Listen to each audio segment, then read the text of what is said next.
السلام عليكم ورحمة الله وبركاته. اهلا بكم حبايبي الحلوين في قناتي نورتوني. ان شاء الله هنكمل مع بعض سلسلة تجهيزات العرايس، ودي اطقم الخشاف اللي جبتها في جهازي او اطقم الجيلي او زي ما بتقولوا في بلدكم. يلا نتفرج مع بعض عليها ونقول الاسعار كمان. قبل ما نبدأ الفيديو ما تنسوش تعملوا لي لايك واشتراك وتفعلوا الجرس اللي تحت الفيديو عشان يوصلكم كل جديد من فيديوهاتي. يلا بينا. ده اول طقم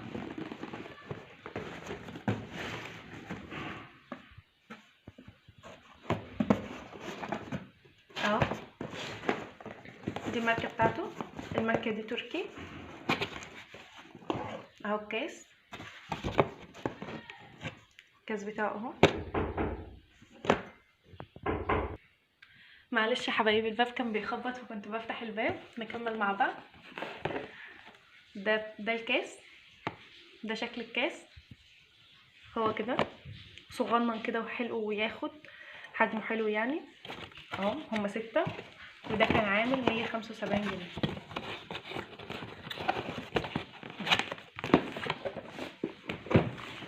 جبت دول كمان. دي الماركة بتاعته.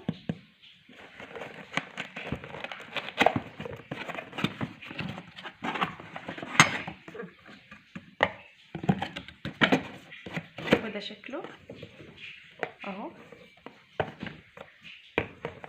هو شكل الوردة كده. هو كده العلبة فيها 2 والعلبة كانت ب15 يا ب20. انا جايباها وسط حاجات كتير بصراحة فمش جبت منها 4 علب 3 علب اهو.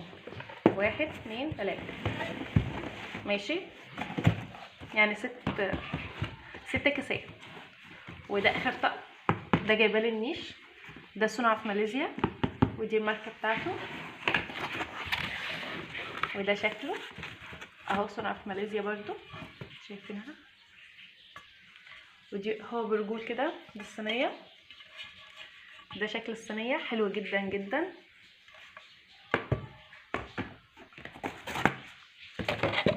ودي الكاسات.